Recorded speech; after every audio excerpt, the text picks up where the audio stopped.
Hello, ladies and gents. So, you may be wondering, what's up with this? Well, apparently there's been a new season of The Wheel of Time on Amazon Prime, so I figured I might as well dive into this show because my girlfriend's pretty into it, so I figured might as well just pop in here and tell you my overall thoughts on each and every episode of The Wheel of Time. Yes, ladies and gentlemen, Wheel of Time episode recaps and reviews coming at you, as well as Game of Thrones. We're not stopping that. We're just going to keep on going. So here we go. Episode 1, Season 1, Leavetaking. Now, there's a few standouts here in regards to my overall, enjoyment of the show. Like, for instance, I knew that Rosamund Pike, aka the sadistic woman from Gone Girl, she was going to be in this series and all that, but I didn't know into what capacity and all that type of thing. I thought she was just anything that Bing Kingsley's kind of in these days, where it's kind of like a glorified cameo or whatever. But no, she's in the series for the majority of the time. She's actually like a main character. She's kind of like Gandalf, basically, the Gandalf of the series. So apparently, and this is just my overall thoughts on this particular episode, this has kind of the reverse opposite problems that the Rings of Power has. Also a Prime original. It's actually pretty interesting. For instance, I haven't watched the entire season of Rings of Power yet, mainly because it was just so dragging and so unequivocally boring that I just couldn't get through it. Maybe I'll pick it up again. I don't know. Who knows? Maybe after this season, maybe after The Wheel of Time, I'll pick that up again, because it's only 8 episodes, but they're extremely long and arduous and boring, whatever. But anyway, though, Wheel of Time actually has the opposite problem with the Rings of Power, because while Rings of Power had, I'll start with the worst part of it first, where the problem, the only real good thing I had with the Rings of Power was the world building, because of course it's Tolkien, so you're going to get a big, huge, expansive world and all that type of stuff. On Wheel of Time, I didn't really get that in this particular episode. It's just a little village and maybe a little bit of a, breadcrumbs as to the whole world type of deal and all that thing, I get it. It's a series. It's not a movie. You don't have to set up the entire world in 10 minutes or whatever, right? But still, it's just this one little village that's kind of like the Shire and all that type of stuff, It's not really the Shire. It's more humanish. But yeah, apparently, wizards in this world are the this weird name. Let me just double check real fast. Erez Sedai? I think that's the name of it. Double check in the comments below. I mean, I'm just now watching it. It's a lot of information to kind of, just a new viewer kind of exemplifying this, but apparently men are too corruptible, so women are the holders of the magic, and they also, I guess they have men to kind of, protect the Erez Sedai, because, their magic wielding takes a long time. And apparently there's another chosen one thing in this series where the reborn dragon, I guess, that will come again and all that type of stuff, which reminds me a whole lot of Avatar: The Last Airbender, when they're, this person's apparently supposed to be gifted with the magic, whereas, I guess the most powerful magic of the Wheel of Time of them all, I guess. I don't know, but It reminds me of Avatar: The Last Airbender a whole lot, but to be fair, this book series did come out before Avatar, so I can't really fault them for that.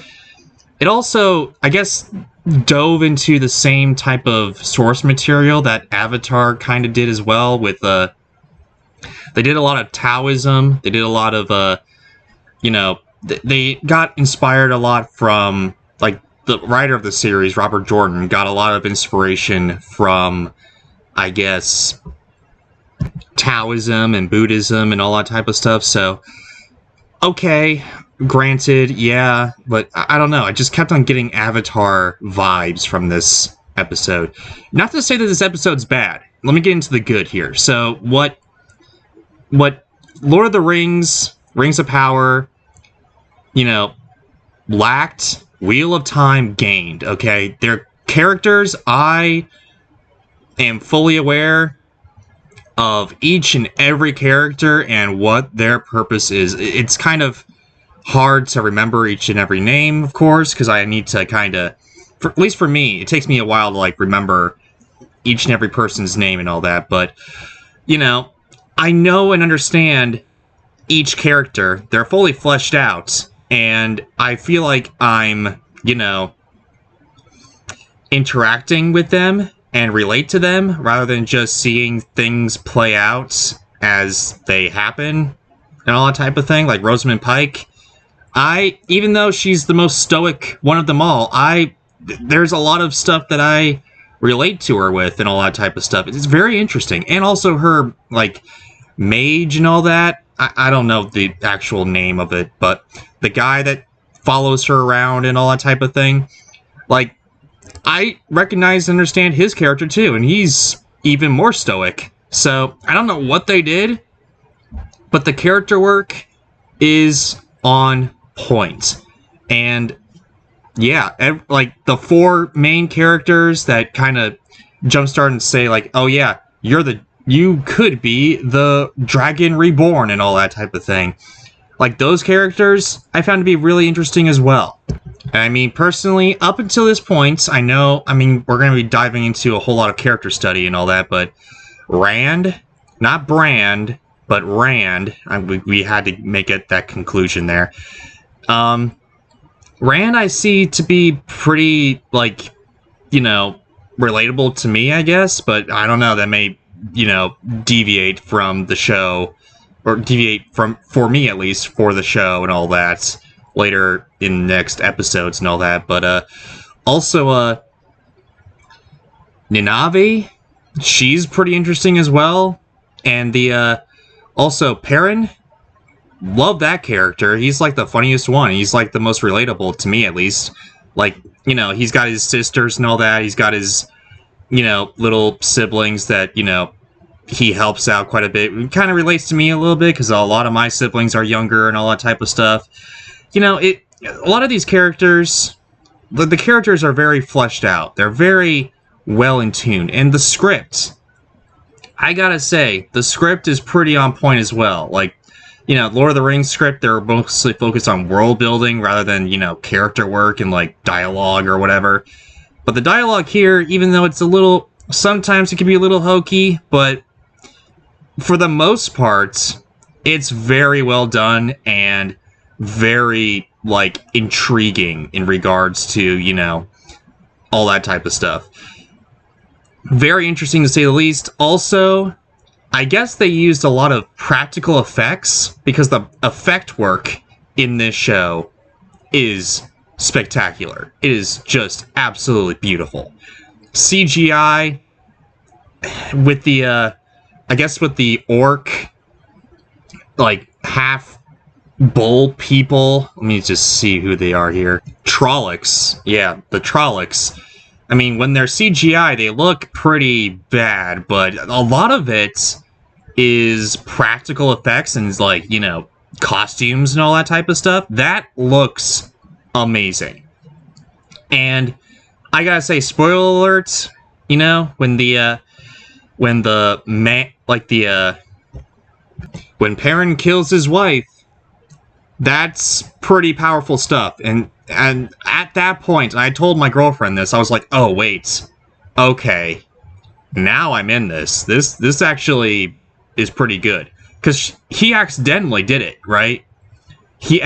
Like he was fighting and all that, but all of a sudden he swiped and cut his wife up, and I was like, "Oh my gosh, that's powerful stuff."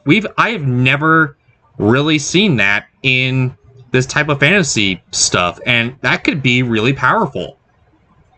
That could be very interesting and a little bit of a character development there. You know, like this is. I haven't even seen that in Game of Thrones yet. I mean, and this is the first episode of Wheel of Time, so I think this is going to be pretty good stuff.